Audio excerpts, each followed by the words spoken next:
The dead travel fast. Welcome to I Hope You Suffer. Is that true? Yes, very fast. Huh. And they're I learned something today. Christine They also knockoff stole that cars. tagline. From They what? didn't make that up. From whomst? It's from Dracula. Wait, what? Is it? Is that true? Yes. That was Are you making this up? That was a No, very I'm not making it up. Unsure The Dead yes. Travel Fast is like a thing from Bram Stoker's Dracula, and then they also show him reading Dracula in the movie. Oh. He says the dead. Dracula probably stole it from someone else. Yeah, From Stephen King. Which came first, Dracula or Stephen King? The world may never know. At this point, yeah, who knows?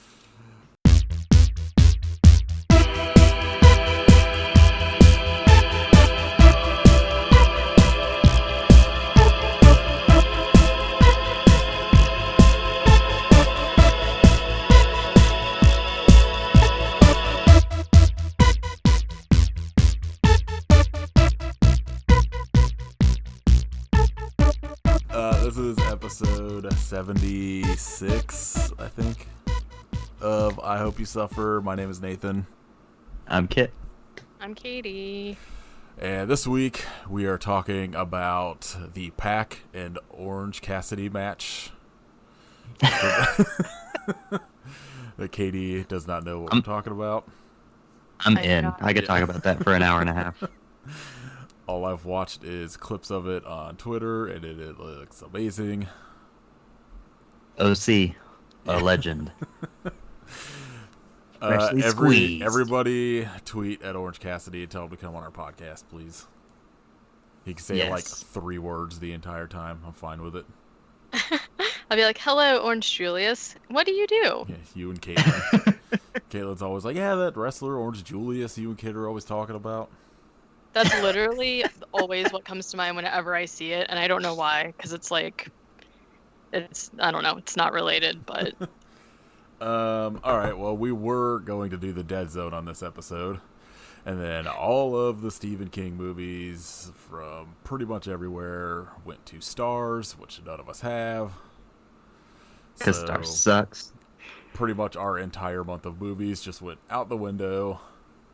Except for this one and... What the fuck did we just do? Oh, Silver Bullet. Both the Bullet movies stayed. I know, I was like, man, the Bullet month. If only we could just keep doing bullets. Yeah, so this week we moved Riding the Bullet from 2004 up. And we are figuring out what we're going to do for the last 3 weeks. History. Yeah, we have next week's figured out until copyright issues removed from YouTube. Yeah. Even though we're not doing Dead Zone, this is an open invitation for Christopher Walken to come on the podcast and give us information about what happened to Natalie Wood. That's all I'm saying. Don't turn this into true crime. Just come on and talk to us about Will Ferrell's stomach popping out in that fucking cowbell sketch. We should start a false crime podcast. Just make up stories. Yeah, we just dissect like crimes that happen in movies. I'm gonna do it. But just pretend like, just never admit that it's not real. I'm into it. I finally added a note into my notes on my computer. There will be spoilers. Yes. Oh. 76 episodes in. I'm shocked. If you're one of those people that just pick random episodes or start from the newest, which I have done and do, so yes. That I do. Do. Have you spoilers? Literally the point of the podcast is to spoil the movie. Yeah. Hey, guess what? David Arquette's in this, and you see his brain. Boom. Spoiled. I thought you were going to say something. David Arquette is the shining star of this movie. Yes. As in life. Once again, we invite you to stand David Arquette. Former WCW heavyweight champion. I want David Arquette versus Orange Cassidy, please. Oh my god, please. I've never wanted anything more. David Arquette dressed up as Orange Cassidy, wrestling each other. Yes.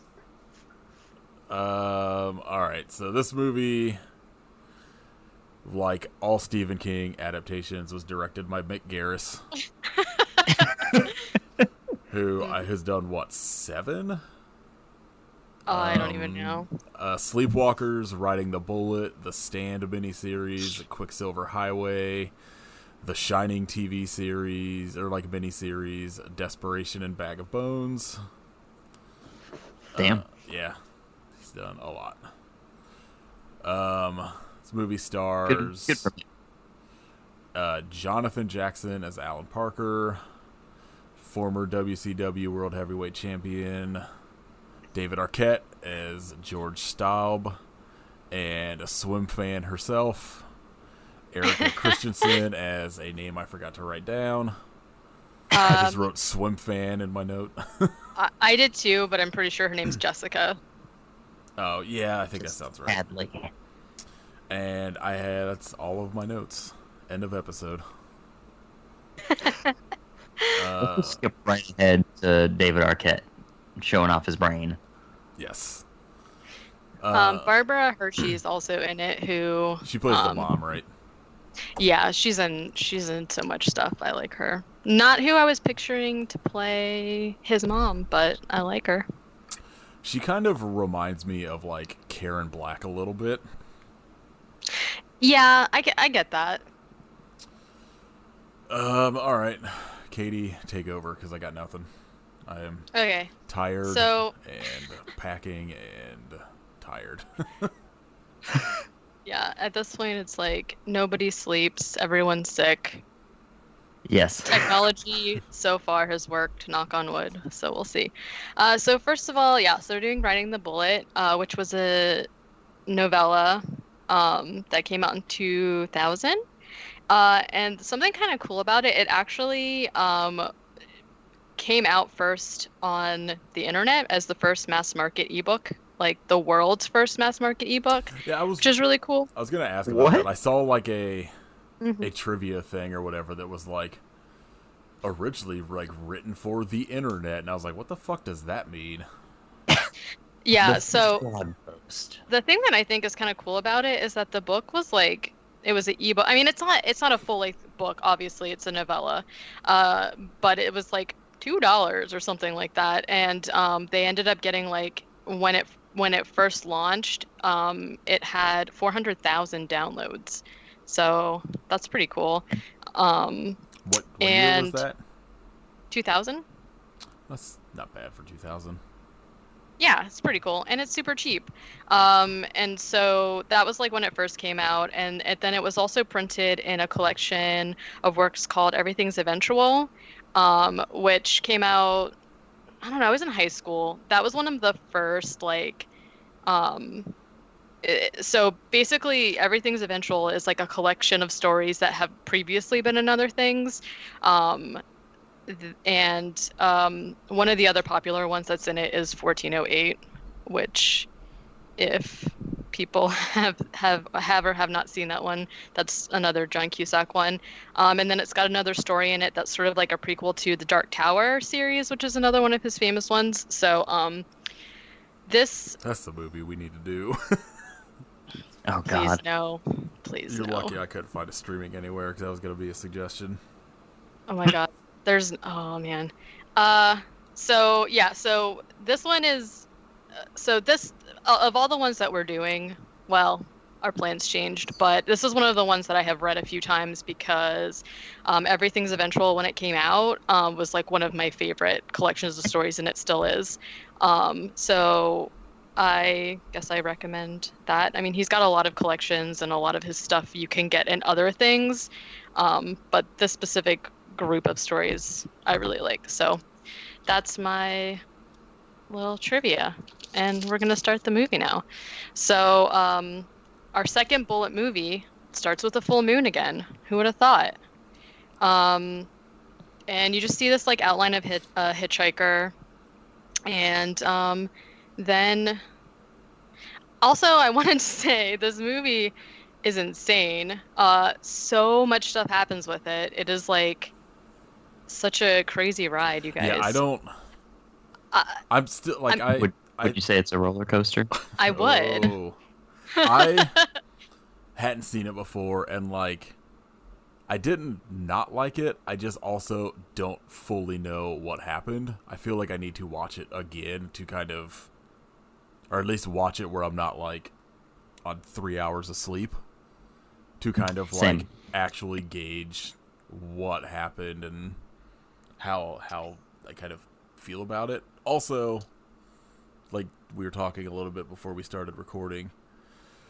Oh my god, can we please just stop with the fucking time of the season song and the fucking Beatles and just all of this garbage Absolutely late not. 60s? How are we gonna know if it's the time of the season Oh my if that song's not playing? It's fucking, Nathan, it's okay? so bad. How are you gonna know it's a Stephen King adaptation movie if we don't have it?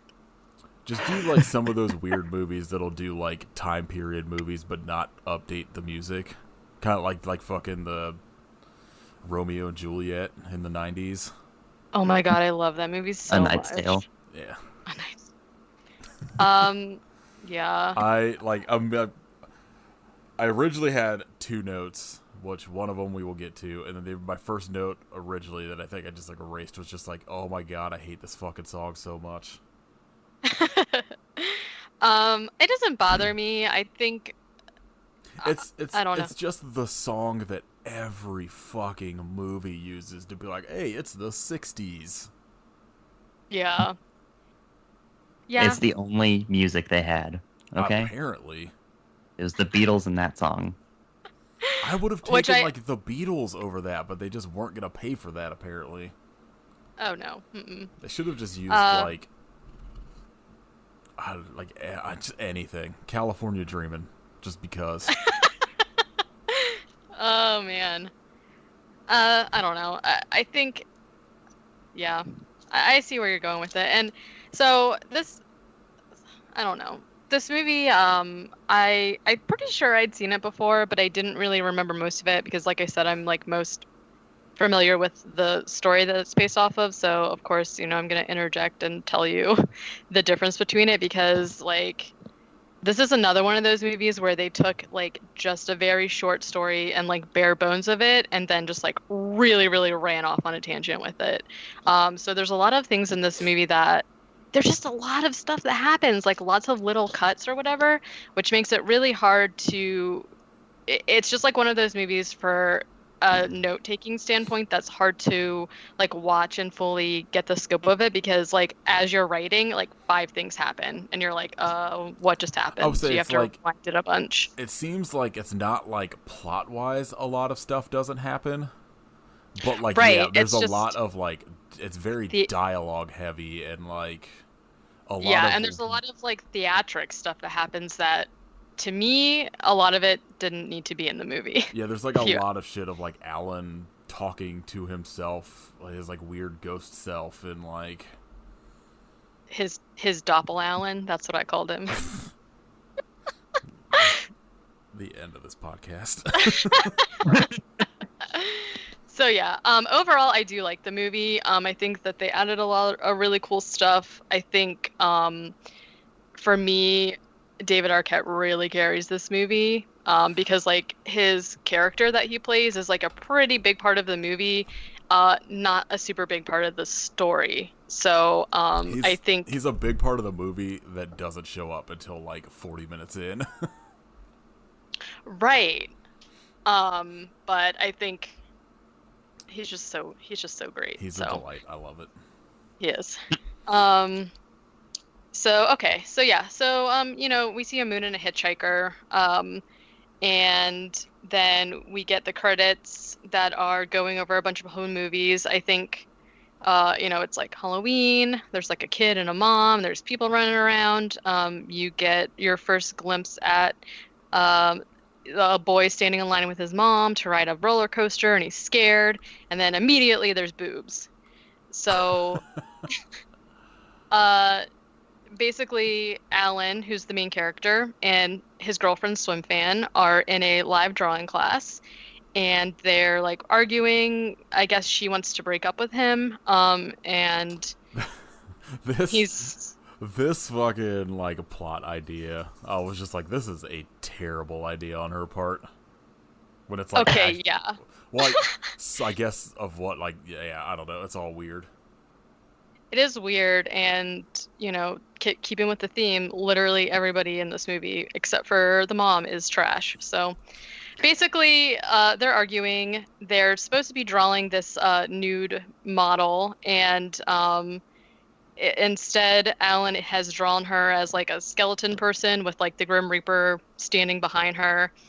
And the teacher, who's got a really cool earring, is like, hey, what is up with this? Why are you drawing scary stuff? And calls him my little deadly nightshade, which is very strange. Is basically like, I don't know. The long and short of it is that he's like, life is beautiful, and why are you drawing all this scary stuff? Cool, wasting your life drawing skeletons. The art teacher's apparently my father. Right, because I mean, who doesn't want to just draw skeletons? Like, They rule. Yes. They do, and they're not that easy to draw, in my opinion.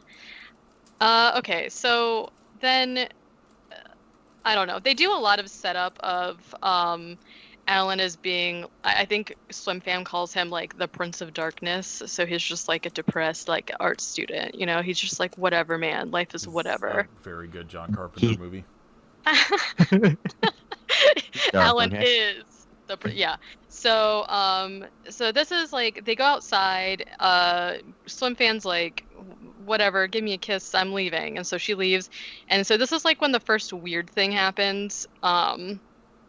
You find out it's his birthday, which like I don't really, okay, whatever. And then his doppelganger walks up to him and says, hey, happy birthday, man. And I was just like, does he have a twin? What's going on? Yeah, I didn't know what the fuck was happening at this point.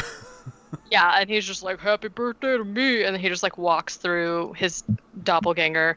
So extremely sick effect. Him walking through himself. Yes. Right. So I'm guessing he's supposed to be like his conscious or something. His just like his in whatever. But this shows up a lot as kind of just a device to have him talk to himself instead of just like having a voiceover, I guess. So keep that in mind because it happens a lot. And so then we are all of a sudden at Alan's apartment, and it just is like set up to let you know that he's just like the coolest art student ever because there's like guitars and a bong, and there's like drawings all over the wall of like naked ladies.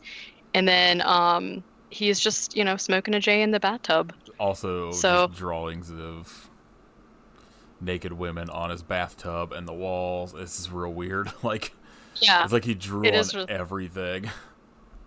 Yeah. He's not getting the deposit back. Definitely. Can't afford paper, man. It's expensive. So he's in the bathtub, and then the power goes out, but luckily he's lit 20 candles for himself around the bathroom, as you do. So he can still see. It's fine. And he's like tripping because he's like sitting there. He can barely keep his eyes open. So that's like not a good idea if you're like in the bathtub. But kind of a little, I don't know, warning here. He finds like the oldest razor ever in his bathroom, and he like takes the razor out of it, and then he like puts it up to his wrist, and then all of a sudden the Grim Reaper just like opens his door and has the like wildest look on his face, and I just like started laughing because of the way I kind of thought maybe it was Mick Garris, but this was I don't think it was. Weird, and I don't understand any of it. I don't know. So basically, the Grim Reaper like comes in, takes the joint off of the bathtub and like smokes it, and is basically just like trying to talk him into like committing suicide, basically. Like I thought the Grim Reaper was going to be like haunting him throughout the movie. I get like after this scene, it's very weird, and then it just and then David Arquette sort of takes the place of him, I guess. Like, it's just very confusing. Yeah, I think the Grim Reaper is like not a part of the story, the actual story. It's something that they added, which I think sort of like dilutes what's happening a little bit. Like, I don't think it was necessary at all, but except for comedic effect, I guess, because both times that the Reaper shows up, like, it's funny, you know, because like I don't know. So yeah, he's basically, I wrote Grim Reaper takes a drag off the J and says he should kill himself. Wall agrees. So like the ladies that he has painted on the wall start saying, yeah, you should do it. And then all of a sudden, Slim Fan and a bunch of his friends bust into the bathroom where he is in a bathtub throwing him a surprise birthday party, which is extremely bizarre. Like, I mean, it was the 60s. I don't... Everyone was so open and free. Yeah, everybody just, was like, jamming time of the season. Yeah. Just fucking... They just kick open the door and they're like, hey, we brought you a Beatles cake. And this fucking John Lennon wig. Happy birthday. Happy birthday. Here's your fucking George Harrison birthday cake. Yeah, so weirdest twist ever. Yeah, they just like bust in and he gets startled and he like cuts himself on the side of the arm and then for some reason like passes out, which I don't really kind of weird. It looked pretty deep. Yeah, but it was like on the side of his arm, like not where. Maybe he's got weird veins. Don't shame him. Yeah, like a misplaced vein. Probably why he tried to kill himself in the first place. People were making fun of his veins. I mean, you know. So yeah, he, you know, and this movie does another thing where like a lot of stuff happens that ends up not being real. So some of it's, or it's like his imagination. So some of it's going to be kind of hard to explain, I guess. So basically, he wakes up in the hospital because the orderly has dropped his lunch on the floor. And it's just like, well, I guess you're waiting till second lunch, huh? Which I thought was really funny. Swim Fan comes in and basically she is saying that this is why, number one reason why she's trash. She's saying that she pretended that she wanted to break up with him so that she could surprise him with a birthday party, which is the dumbest thing that I've ever heard of in my whole life. And that's fucking awful. Like, what? Why would you do that to a person? I don't know. That's what it'd be like. It's the worst plan. Like, and then also surprise them while they are in the bathtub. Like, you would be like you super don't know what sad, was going on, and then just be like surprised. Like that's going to change the fact that you were sad, and then you would just be immediately angry. Like, yes. Right. So basically, she's like, "You're selfish." Blah blah blah. They argue about it, and then she's like, "Oh, I love you. Here are." Oh wait, does this one she gives him the tickets? yeah, the fucking Beatles tickets or some shit. Yeah. Hey, I don't know if anybody's noticed yet. They talk about the Beatles in this movie a lot. I It's just don't it's really... like it's like going to a record store that is just full of boomers. Yeah, I don't really get like anytime. So that wasn't like not a part of the book at all. Like they didn't mention the Beatles. There like was a little small part of him talking about sort of like classic rock, but I kind of like tune out anytime Stephen King does that because I'm like most of the time I don't know who he's talking about like by name. You know what I mean? I just know like it's all terrible. Right. So in this, for some reason, they decided to pick the Beatles, and they talk about it a lot. So she gives him these tickets, 2 tickets to go to this concert.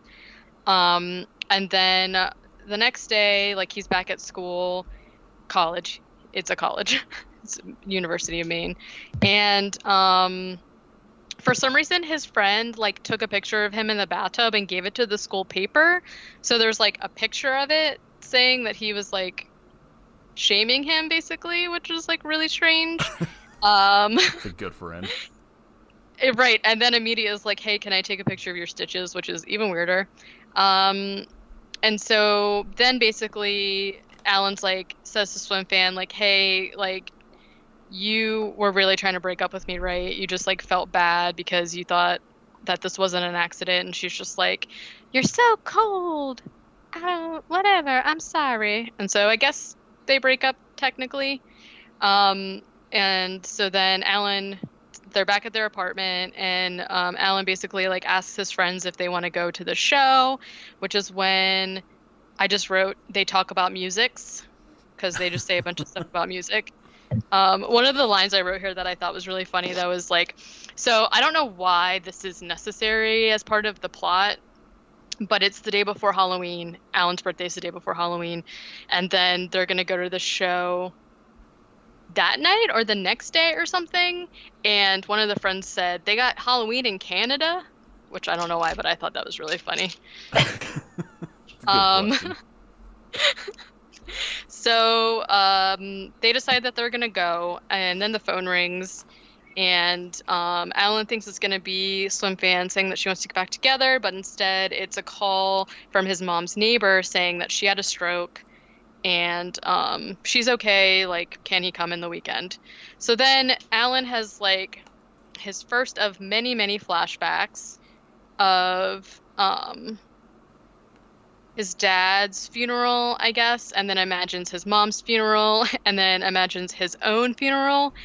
And the reason I thought this was funny is that his headstone said "Who gives a shit" on it. So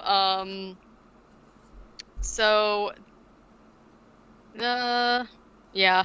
So then basically he's like hitchhiking at this point because his friends, he gives the tickets to his friends, and his friends take off in, I guess, the only car that they own. So he decides that he's going to hitchhike tonight to go see his mom instead of coming on the weekend. And so the first thing Seems that like happens, a bad plan, in my opinion. any movie or story that involves hitchhiking, like, isn't great. The Hitcher turned out all right. Yeah, it's a pretty nice story of love and friendship. Good times on the road. You know.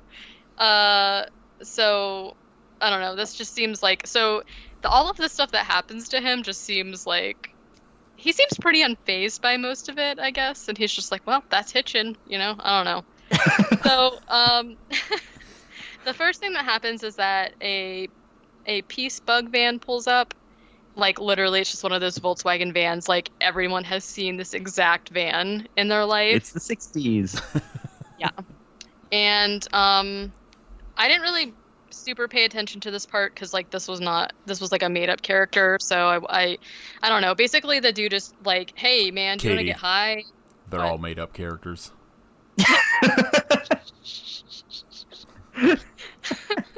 Some of these are based on real people, okay? In true Stephen King fashion. Ask Alan if he wants to get high, and then when he says no, he's like, you a narc? And Alan's like, no, I'm not a narc.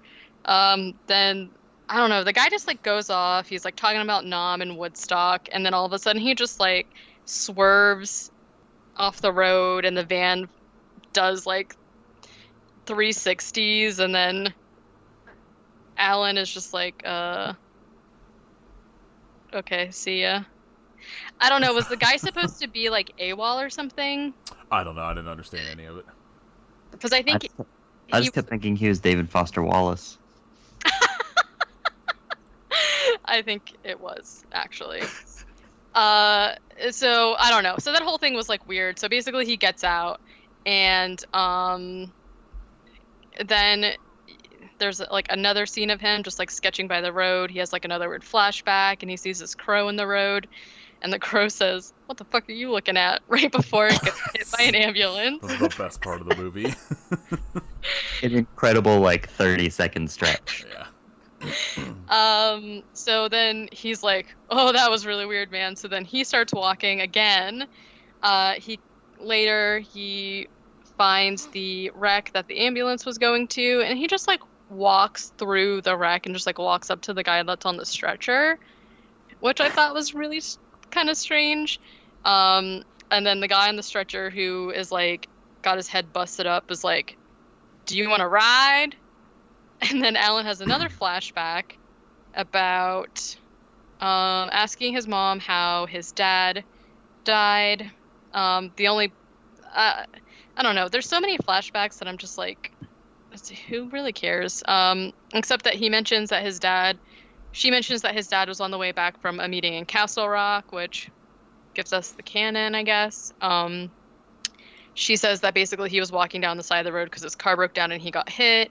And then Alan walks away, and then this is the first time you see former WCW World Heavyweight Champion David Arquette.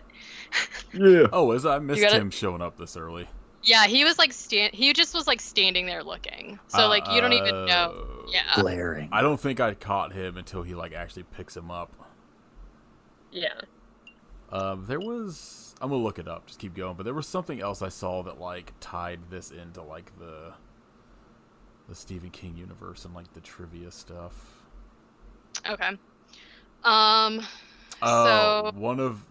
that's sort of Nurse Annie Wilkes, who cares for Miss Parker, is also the name of the antagonist in Misery. I don't remember her name being Wilkes in it. That's just what this note says, and 12 out of 12 people found it interesting, so... It must be true. Yes. What are all the makes and models of the cars? Do we know? What?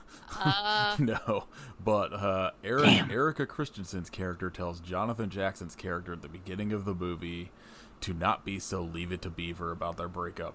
This is possibly a nod to Christensen's first major role as Wally's girlfriend in the 90s film adaptation of Leave It to Beaver. Or it was a movie based in the 60s where that was like a fucking timely reference. No, it's definitely the other thing. Yeah, you're right. Yeah. It's definitely, that's super meta, yeah. So Alan, like, oh my God, so much stuff happens in this movie. So Alan is like walking, and like a guy with a top hat is like walking towards them. It turns out to be his dad, and Alan's like, oh my God, and his dad's like, she lied to you. And then a bus full of kids in Halloween masks drives by him, just to, drive home that it's Halloween, I guess. I don't know. And so then he is picked up by the second person, who is technically the first person in the actual story. So it's basically there's just this old guy that smells like pee, and he keeps picking his crotch for some reason. And this is Just where can't you get comfortable. I mean, getting old. So they basically like talk about how his mom had a stroke. He talks about how his wife has Alzheimer's, and basically Alan just has this like vision of, if something happened to his mom, he might have to take care of her for the rest of his life, and he's like a selfish jerk, and he's like, oh my God, I don't want to do that. And so then this is like where you get his like doppelganger again, sort of being like, hey, something's weird here. I don't know about this. Like maybe you should get out or whatever. And then for some reason, the old guy is like, oh, there's the harvest moon. Why don't you make a wish? Which I don't know if that's a thing, but Alan basically wishes that his mom is like lucid and fine when he goes to the hospital or whatever. And I don't know what the old guy wishes for, but then he also swerves. Like, these are the worst drivers. Like, how do you get in a car with, like, the worst drivers? Every single person. Huh? They're very inattentive. Yeah, I mean, I guess people in Maine don't know how to drive. I don't know. Or in the So, 60s. yeah, well. So then he also swerves. And Alan's like, oh my God. So then they pull up into the city, and basically the old guy's like, hey, he turns creepy real fast, and he's like, hey buddy, why don't you let me take you all the way, just you and me, I don't know you, but I don't know. And he like grabs him, and Alan is basically just like, oh my God. And he gets out.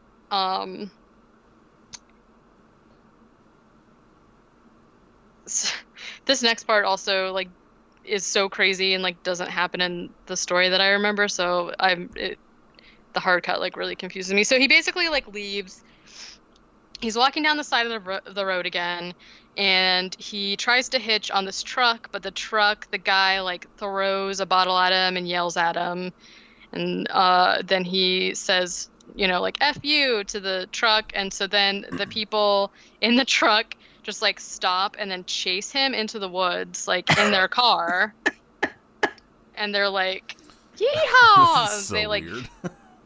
it is weird. So they're like chasing him through the woods, like yelling and hooting and hawing and whatnot. And then they get out of the truck and they have shotguns and they're just like shooting at him, which like, okay. Typical Bane. I guess so. So then he runs into like a junkyard, I guess, and hides in a fridge. And then all of a sudden there's a tarantula crawling on him and he gets bitten. I'm like, okay. I don't really understand like what any of this stuff has to do with anything. But basically the guys like don't know where he is, so they leave. Alan gets out of the fridge and just starts walking again on the road. And he's just like it starts to thunder. He hears wolves like howling, and then he gets scared by a bunny. Oh, he gets scared by an owl, and then he gets scared by a bunny. And then something terrible happens where a German Shepherd just jumps out and eats the bunny. And I'm like, what in the world is going on at this point? The German Shepherd, I guess, is like rabid and is like just like snarling at him, and then I don't know, it like jumps on him and is like biting his throat out, but then that turns out to be fake, and then a truck hits the German Shepherd. Yeah. I should have continued the other timeline where it just rips this dude's throat out. And then the end. Yeah, and then you just follow the dog for the rest of the movie. And he meets up with David Arquette. Yes. And they just hang out. And the dog licks his brain. Yes. Oh, And it just becomes a sequel to Ready to Rumble. Yes. He's wrestling with his brain out. Yes. His weakness is someone doing a brain buster to him. Yeah, I was going to say his one weakness is that his brain is exposed. One pile driver and he just dies. I do wish that the dog didn't eat the bunny, but I can still stand the dog. Okay, so then his mom is just like walking down the street with her little IV, and she is like, "Why didn't you come to see me? I'm dying." And he's like, "What?" Like, that's what I'm doing. And then she says the line, "Fun is fun, done is done," which is in one of those things that keeps coming back. So basically, he has another flashback where he is standing in line for the bullet with his mom, and but basically he sees that the roller coaster goes upside down, and he's scared because he has a vision of him and his mom riding the roller coaster, and then the Grim Reaper is behind him and just throws him out of the roller coaster. This is my personal highlight of the film. I look up and the Grim Reaper's right there and just like grabs him by the shoulder and hurls him out.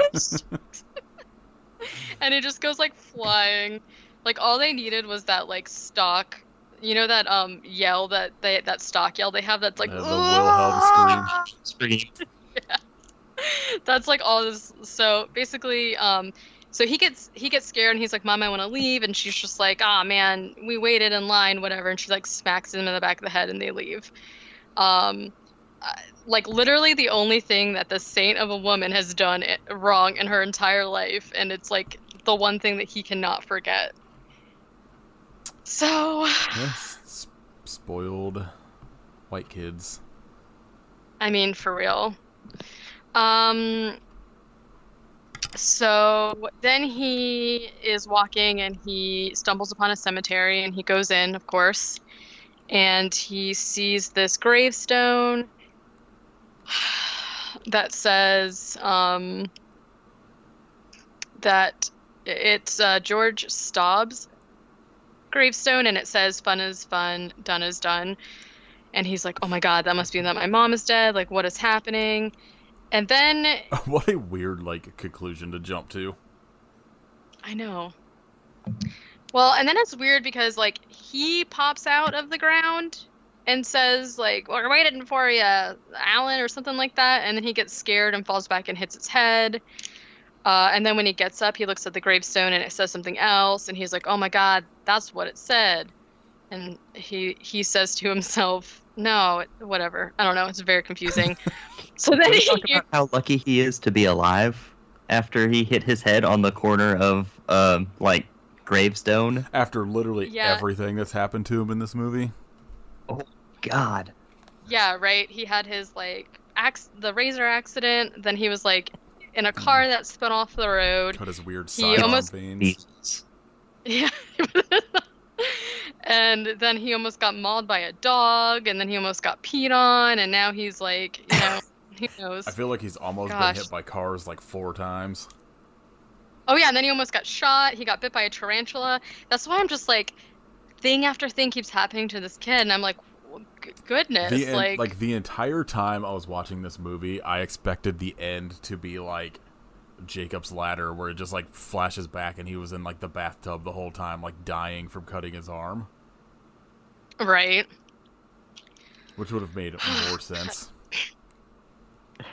So, okay, so then after that, oh, also it come to find out that George Schaub's birthday is the same as his or something, which like I'm like, I don't really who cares about this birthday thing.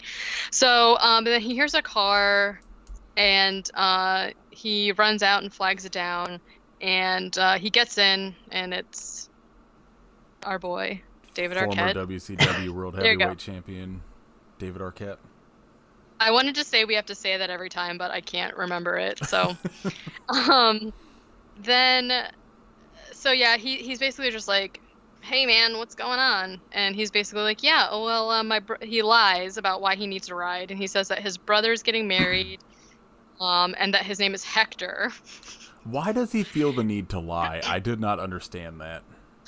But basically in the story, he gets in and just sort of like senses that something's not right. I think there was like some description about how the car smelled, and he was like, "It smells like death in here," and there was like something not right about him. So his conscience, I guess, was basically just like, I don't know. He basically felt, especially after all the other crazy people that he had gotten in cars with, I guess he just felt like he wanted to lie. I don't know. Is that like his doppelganger is supposed to be his conscience? Yeah, I think so. That's... Or not just his conscience, but it's like him talking to himself. So it's like his inner monologue, but manifested for some reason. What a fucking weird movie. Yeah, that does come back a little later to me. That like, in a way that I thought was really funny. But, so yeah, and I guess it's so basically, this whole part to me was like, I don't know. I kept getting like parts of it mixed up and as to how it happened. But basically, he says like, "Hi, my name is Hector," and David Arquette's like, "Hey, nice to meet you. I'm George Staub."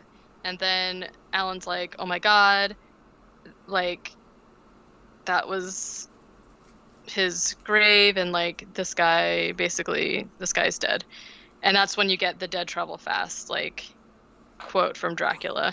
And he's like, "Oh, I'm stupid for thinking that other old guy was crazy because he didn't go a mile over 40 or something like that." So I guess you're supposed to get the idea that like David Arquette's character is driving super fast, and it's like scary. Yeah, his brain's hanging out of his fucking head. Right. So then basically he's like, he says, they have a back and forth about the wedding, and then for some reason, Alan is like thinking to himself like, "Oh, this guy's dead, like, oh my God." And then he's just like, "Yeah, funerals are great." And David Arquette's like, "You mean weddings?" And then Alan's doppelganger is just like, "Oh my God, he knows that he's dead." And then there's like, Whoa. right. Then there's like, oh, okay. So then, I don't know. There was like some weird scene of Alan's head spinning a lot and stuff. Like, I don't really know what that was supposed to be. But then Alan's doppelganger is just like, for some reason, like, what's under that hat? And he like snatches David Arquette's hat off. And then you just get this probably my favorite scene in the movie where David Arquette's brain is exposed and there's blood running down his face and he's just like scream laughing. And it's like so sudden and there's like lights flashing behind him and then it's just like done. It just like stops abruptly. The movie gets extremely like goofy from here on out, and am extremely for it. Yes. So, oh man, okay. So then David Arquette's like, hey, what's up, man? And he's just like, oh, nothing. I'm just car sick. Like, can you just like pull over and let me out? And David Arquette's like, well, no. If I let you out, no one else is gonna pick you up. Like, I'm definitely not letting you out. And then he's just like, just roll down the window. But like he can't roll down the window because it breaks or something. Plot twist. What? What? They can't roll the window down. They can't roll the window down. So then David Arquette like tells him some story about I don't know.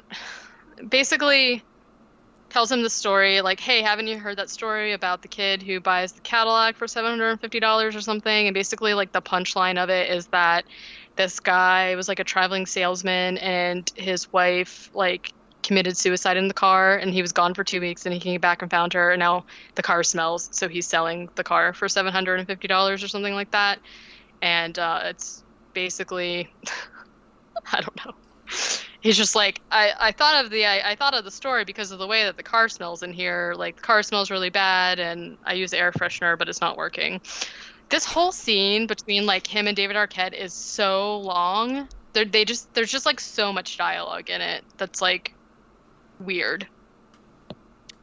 So then you get a shot of David Arquette is wearing a button that says "I rode the bullet at Thrill Village." I think it says.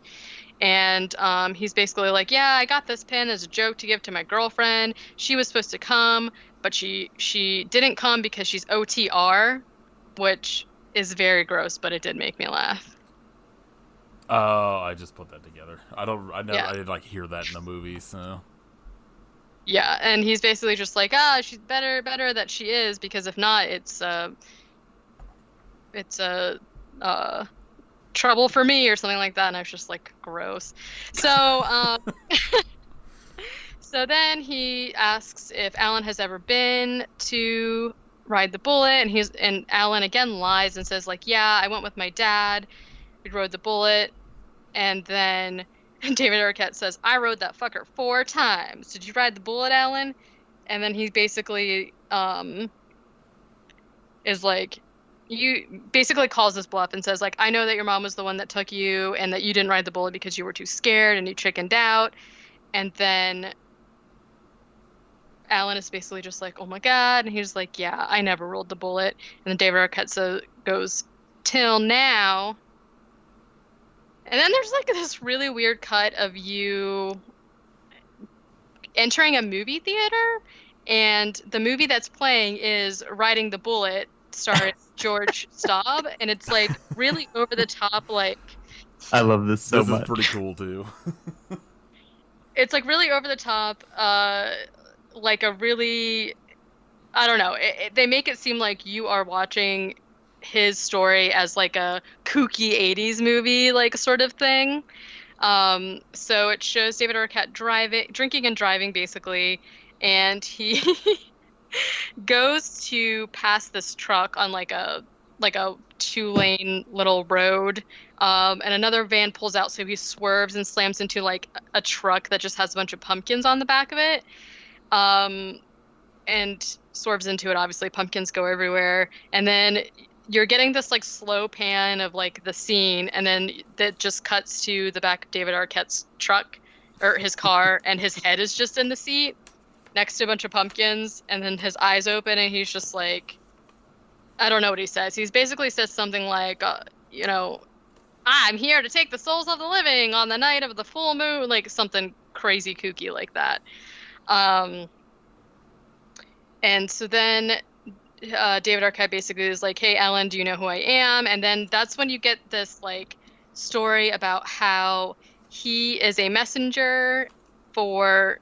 Basically, he's like, if something happens where you were supposed to die and you didn't, and you're, I don't know. Basically, he is a messenger for the quote unquote Walking Dead, and is here to give him a choice, and says, that's when he says that, did you know that your dad committed suicide? And then they just like show like a little scene of that.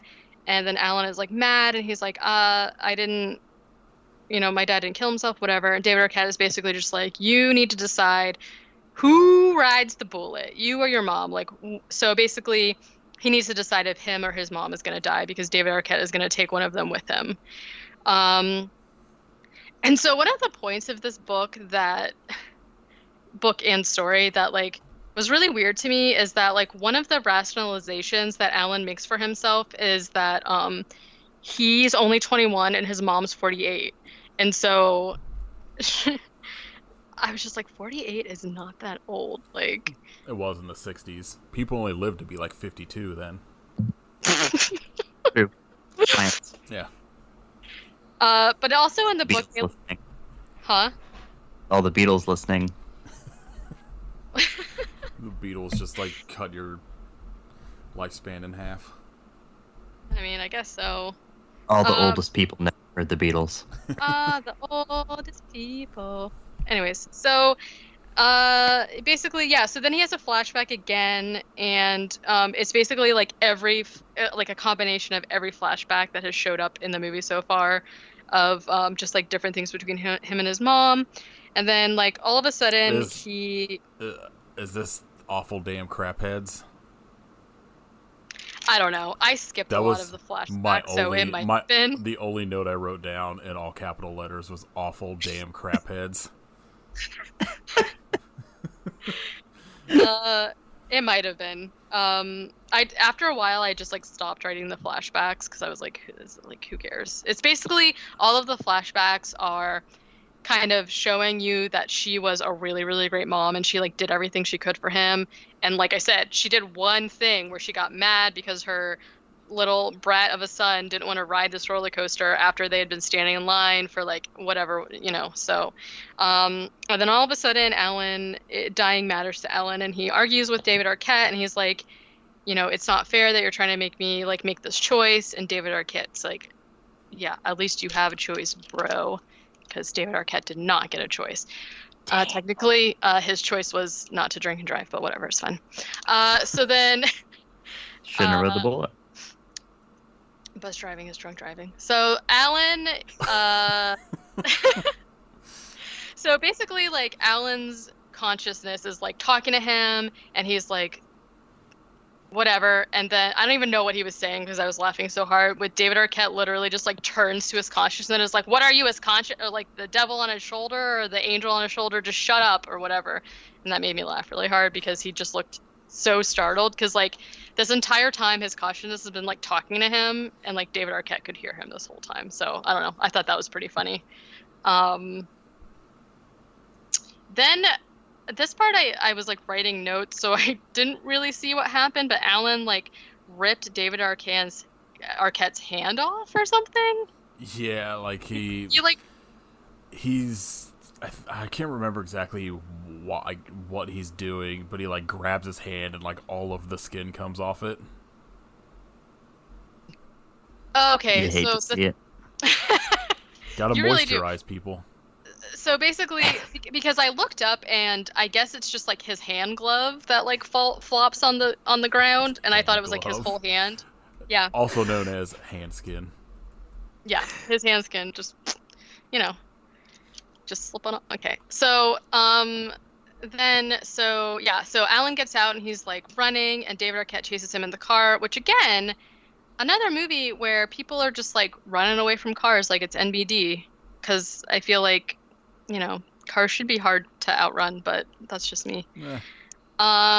So then somehow Alan ends up at Thrill Village, and David Arquette is like following him. You get these like long shots of like Alan like running into a house of mirrors and chasing him here and there. And David Arquette looks noticeably more messed up at this point. Okay, he has more face He paint starts to onto. look He's kind more of like the Grim Reaper does at the beginning of the movie.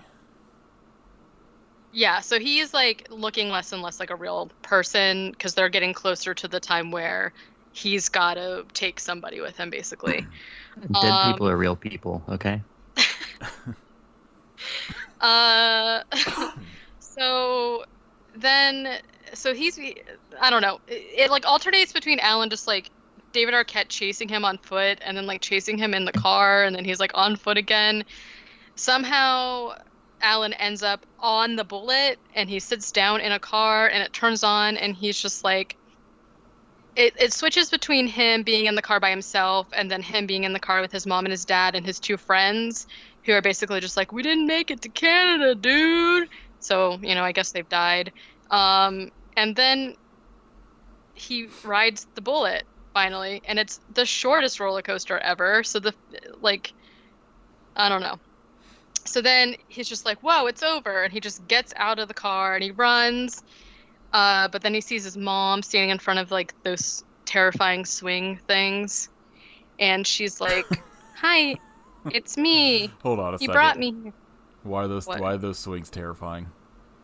Because they're so scary. They just like lift you up really high and you're dangling and the things could break at any moment and send you soaring into the abyss. All right. Have you been on them? Yeah, they're fine. No, they're so scary. Oh, I hate it. So then she's like, hey, son, like you have to choose.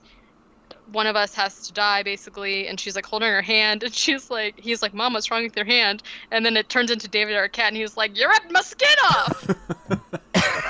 So good. Which made me laugh so hard. And then David Arquette basically just like drags him and puts him back in the car, and they speed off. Then there's basically like this back and forth. Finally, Alan says, you know, chooses his mom, says, take my mom, not me. Then David Arquette kisses him and throws him out of the window or out of the car. And there's like this shot of his body just like flinging across the moon in the sky, which I thought was pretty funny. And then, wouldn't you know it, Alan wakes up in the cemetery after he had fallen and hit his head. And so he's like, wow, what a weird dream. So then he hears a truck, he flags it down, and it's just a normal guy this time that just takes him to the hospital. And then you get a bunch of scenes where they like fake out the fact that his mom is dead. Like either it's him like imagining it the wrong way, or it's like the nurse. It's kind of like a Family Guy gag, where it's like the nurse is like, well, I don't know. So basically, Alan's like standing there waiting to go up to see his mom, and he finds the bullet button in his pocket, and he's like, what? And then he looks up and he sees David Arquette, who runs into the elevator. And this part's really weird because Alan like freaks out and like darts to the elevator to try and get on, but then once he like gets out on the floor, he just walks really, really slowly down the hall, like time is no longer of the essence, I guess. Also, he's just, like nobody's concerned that this kid is just like running through the hospital. Just right, just like suddenly sprinted when she was like, the doctor's gonna come down and meet you to take you up there, whatever. So then the scene is kind of long, but basically what happens is he goes in there and he sees his mom and she's fine. She apologizes for yelling at him when he didn't want to get on the bullet, which is like a really weird thing to bring up. But as I said, it's the only bad thing she's ever done in her whole life. So she apologizes. You would think after she had like a stroke, right? Yeah. She would be like, why the fuck are you talking about this roller coaster? Or she just would not remember it. Well, she was the one that brought it up. It's stupid. Yeah, I don't know.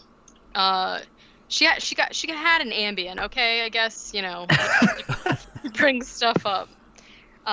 So then he goes back to his like childhood home, and this startled me because basically he sits down on his bed and like looks in the mirror and sees like a reflection of himself as a kid.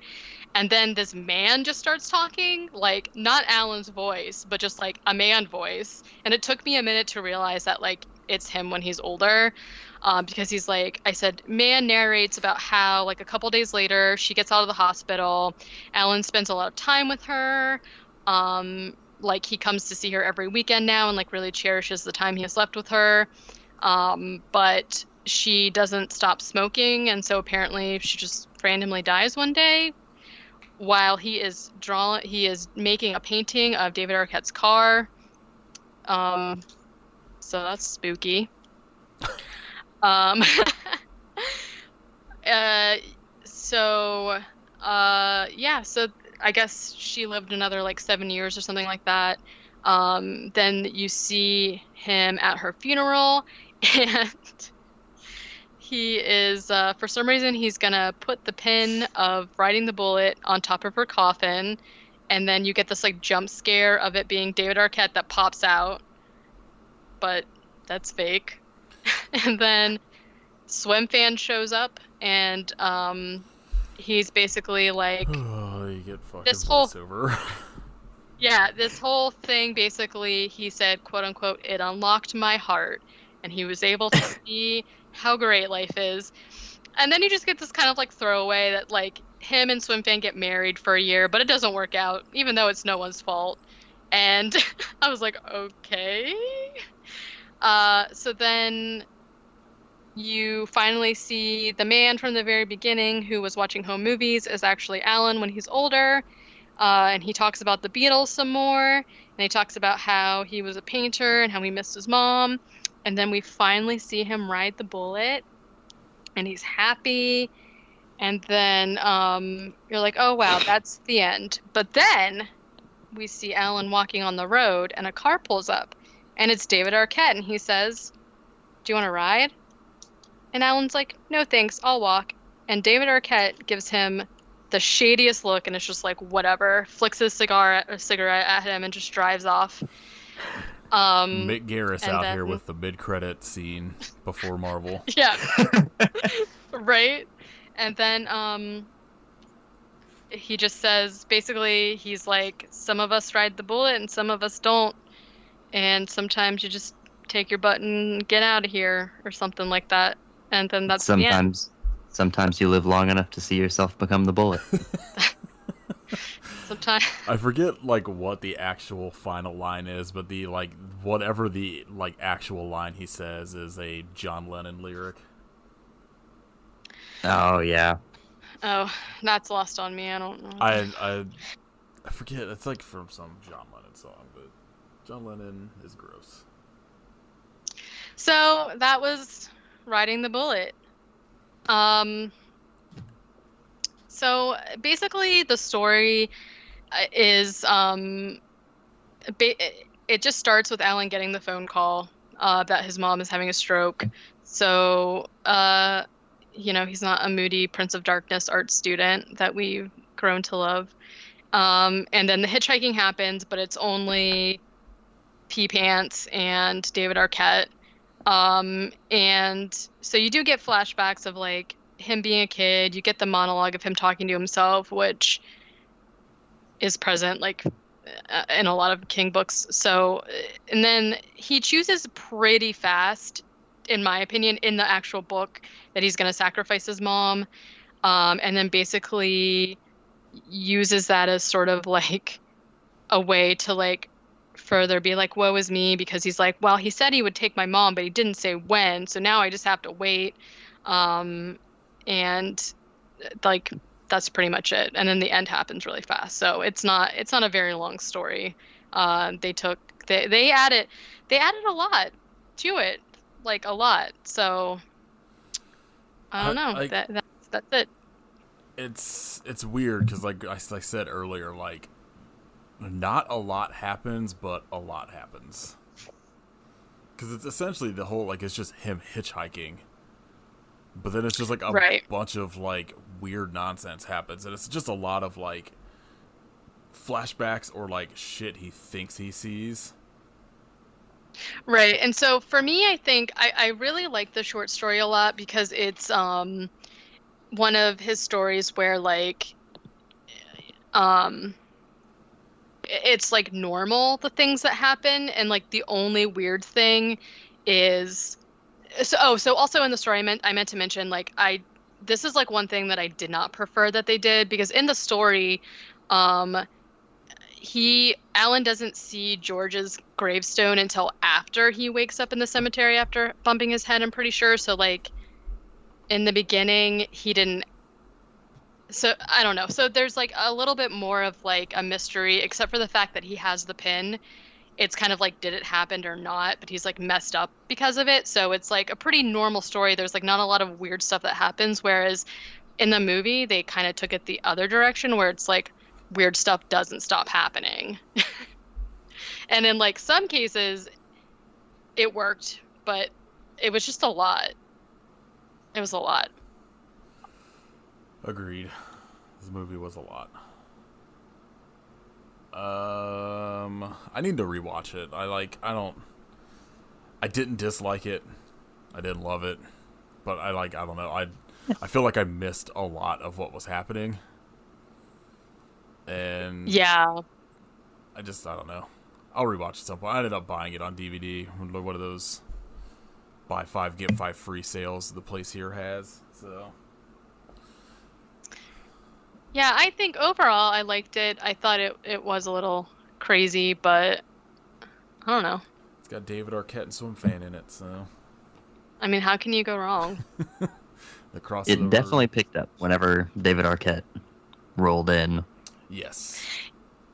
Yeah, I think I would have liked the movie. Like I said, I did like it. I think I would have liked it a lot more if nothing weird happened until he showed up, like the story did, because before that, it's just sort of like I don't know. It just is. Everything is weird, so it's kind of like I don't know if it was just meant to just keep deferring your attention. I don't really know. Biggest disappointment of the Creep Show series for me is that David Arquette is in it and does nothing. Same. It's just like the new sheriff that just kind of says 4 words. Yeah. That's such a bummer. All right. Did you have any news, Katie? Not really. I did see I saw this on Twitter, but then I couldn't find the article again. That Barbara Crampton just wrapped up filming on another movie. Oh yeah. On a movie CM that I Punk. guess they. What? No, Do you know what it's called? No, I don't know if that's what wrapped or if that's what's like she's doing next.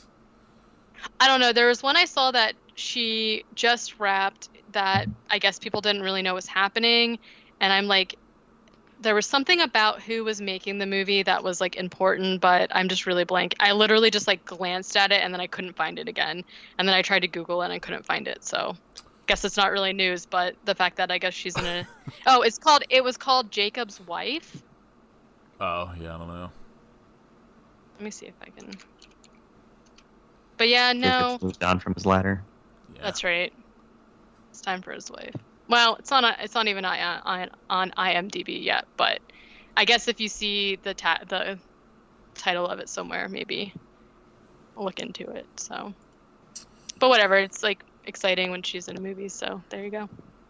I like this weird post-wrestling career that CM Punk has of just doing like horror movies now. I'm into it. Yes. The fuck I saw. I was trying to pull up. I had screenshot like the thing Fangoria does of like what movies are coming. Oh yeah, I was gonna actually ask yeah. if you had that. Because other than that, most of the noise, they just had the toy show recently, so most of the news I've been seeing has been just like different like toys that they're doing. They're doing another one of those like horror tunes lines. And I know like Reagan's gonna be one of them, and they look pretty cool. But most of it has just been like pops and stuff like that, which. All right, so Fangoria's list of what horror movies are coming to streaming stuff in March, even though this will come out like halfway through March. Night of the Living Dead 3D is going to be on Hulu and Prime. It says Pet Sematary from 2019 is going to be on both of them as well, but I did not see that. Unfortunate. Don't do it. Yeah, we're going to do it for the last week of March. I will never.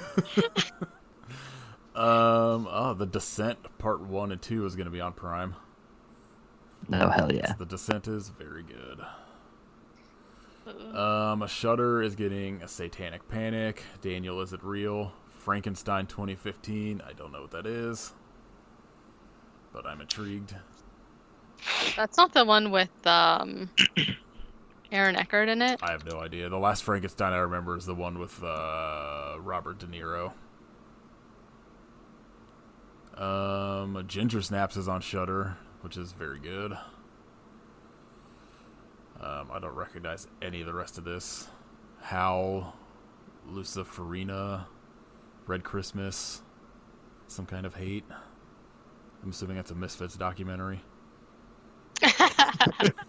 And fuck Netflix. I don't care about any of this. Oh. What? Never. I don't know. Yeah, I don't know what Frankenstein. Well, just. All right. Sorry. All right. Do you guys have any shout outs? I'm just going to shout out another Stephen King podcast. So the last one I shouted out was The Losers Club. And then the new one I'm going to shout out is called Chat Cemetery.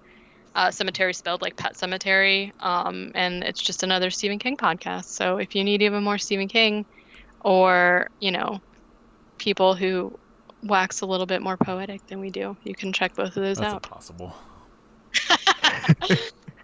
Do you have anything, Kit? I'm gonna go with Orange Cassidy. Go ahead and watch his match with David Starr on YouTube because it rules. Just look up Orange Cassidy on Twitter and watch all of the 30-second. Yeah, any snippet. It's so good. Fucking. Is this the guy that just kicks people? I mean, he can wrestle. Okay. Yeah, his shtick is that he's too lazy to wrestle. Okay. But yeah, he just doesn't apply himself. But when he does, he's got the potential. But yeah, I see. Like him and Pac lazy kicking each other is my favorite thing. I'm gonna say I have one that actually ties into this. Listen to Mick Garrett's podcast Postmortem because it's very good. Highly suggest the Ernest Dickerson episode. If you're into listening to just horror directors and I guess sometimes actors just kind of waxing poetic about the genre, it is very good. And Mick Garris has a very calming podcast voice, which is very very interesting when listening to them talk about weird gruesome shit in horror movies. Then he's just very NPR voice. And then they ripped her throat open. The way we achieved this effect. I think he's done an episode with Stephen King. I could be wrong. But I know he talks about Stephen King a lot and working with him and shit throughout the podcast. So. Yeah, I didn't know that that was a thing, and then I saw that our tweet on Twitter about it, so I followed the podcast to listen to it. It's pretty good. It's very informative too. I'm halfway through it. I'd binged a little bit of it and then I got caught up in Knowledge Fight, and I'm gonna get go through the rest of it here soon. But there's the Ernest Dickerson episode is really interesting. He did a pretty cool episode that was a in memoriam for Wes Craven and Toby Hooper at some point. I could be confusing this with one of the Shudder podcasts, but I think he did one with the guy that played Hannibal in the TV series. Oh, really? I'll have to look through that. I know there's one, I think that maybe Eli Roth's History of Horror or whatever that show was. I know they did one. I don't know. Somebody did. Just find it. Okay, Mick does have Stephen King. It's episode 54.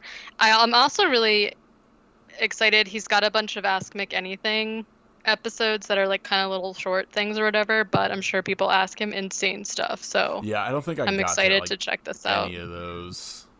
Pretty interested John to hear what they are. Landis. I think I think Yeah. I got to like a Rob Zombie episode, and I was like, oh, I gotta take a break. He has a Barbara Crampton episode. Yeah, I listened to that. My other one is the band Stay Inside. Listen to them; they're real good. They got a bunch of shit on Bandcamp. Also, take their advice and stay inside so people stop getting sick. Oh, it's Wash your hands. Very depressing that it has to like we live in a timeline where you have to tell people to wash their hands. I know, right? But people don't. Oh, I'm aware. Tweeted about it earlier, like when I worked at Kohl's, that I was sick for fucking like 8 years straight because nobody washed their fucking hands and would just like cough all over my keyboard and shit. Yeah, wash your hands, people. Also, don't use my keyboard. People would like walk up and just like cough in my face. They'd be like, "I'm sick. I'm going home," and I'm like, "You motherfucker, get away from me!" That is, that gives me chills just thinking about it. It's fucking so stupid. Do you have recommendations, Kit? He did. He said Orange Cassidy.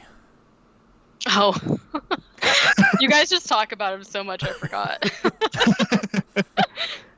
Other recommendation: tweet at Orange Cassidy. Tell him to come talk to us.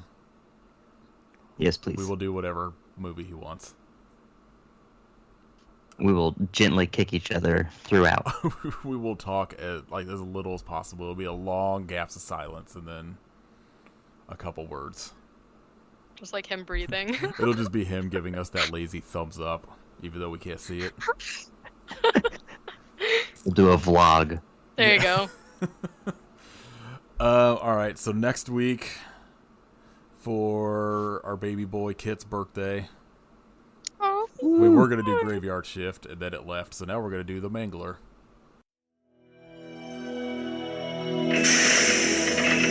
There's a little bit of me in that machine, and a little bit of it in me. There was an accident today. The worst one I've ever seen. Have you considered the possibility that the machine might be haunted? That machine killed your daughter. We all have to make sacrifices. Human sacrifices. A demon is a kind of electricity. Sometimes it gets out of control. People get hurt. 3 modern masters of horror have just created the ultimate machine for terror.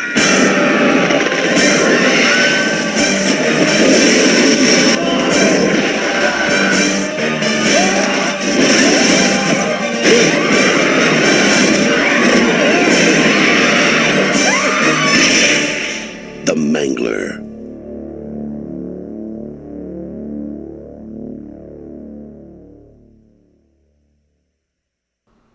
Which is... Kit, can you still do the Graveyard Shift voice, but just the Mangler? I can try. I don't know any lines from The Mangler, but The Mangler. So The Mangler is The Mangler. on YouTube. So fingers crossed it'll still be on YouTube in a week. And fingers crossed that it's actually the movie. Well, We'll see. there were like numerous full versions of it, so I'm assuming at least one of them is fine. If not, we will... It'll be a surprise. The rest of this month is a surprise to you and us. Yes, everything here on out is up to change, so don't sue us. I was looking at that Crackle website while we were talking, and there's a bunch of shit that I feel like we may use that website for after Stephen King month. There's a fuck ton of sci-fi movies on there, and I feel like we need to do Lavalantula. What? Oh, yeah. Yes. Wait, like like a lava tarantula or a lava avalanche? Both. It's an avalanche Lava of tarantulas made of lava. Is it really? Yes. We need to watch Because I was Couple gonna say, Lantula if you're kidding, so we can do 2 lava, 2 lantula. I am on board. I just saw like a shit ton of sci-fi stuff, and then they have Ghost of Mars on there. So, and if we get real desperate, we could do Christine, and Katie could just complain the whole time. I don't actually not like it. I just don't like how much you like it. Because it's good.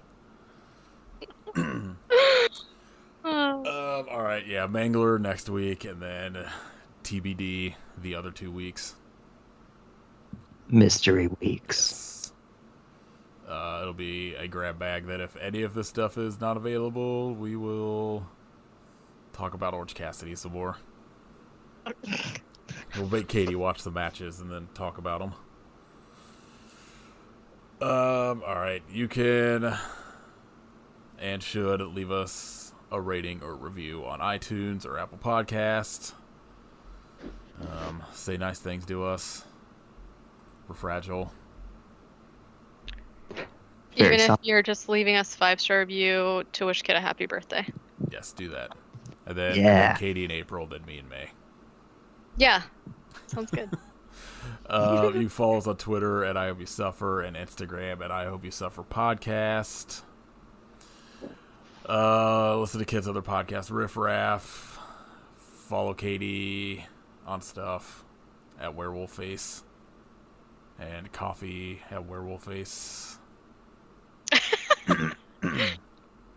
And listen to my other podcast, Let Me Be Your Pot of Love, which is on hiatus till I move. I'm moving. I hate everything right now.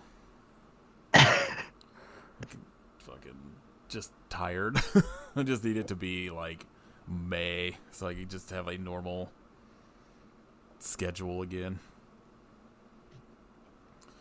I'm just if there's no movies next week, I'm just gonna complain for an hour and a half about packing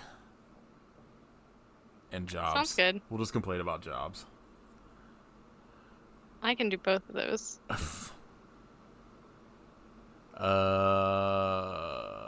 right. I gotta go to work. I hope you suffer, but why? David Fun is Arquette. fun, and done is done. Orange Cassidy versus David Arquette. Make it happen. Do it, Cody. We should just use the in time to just speak wishes into the world. Yes. The point where everybody has Things we need to stopped happen. listening. Yeah, I wonder if as soon as we're and that's the end, if people just turn it off. That's when we challenge people to fights. Yes. So they never. Alex Jones, I will fight you for charity. So they never hear us be please rate us. I'm just gonna leave. Just bring Alex Jones a big bowl of chili, and he'll forget that he was supposed to fight you. I'm leaving all of this in. Tweet at Alex Jones. Tell him I'll fight him for charity.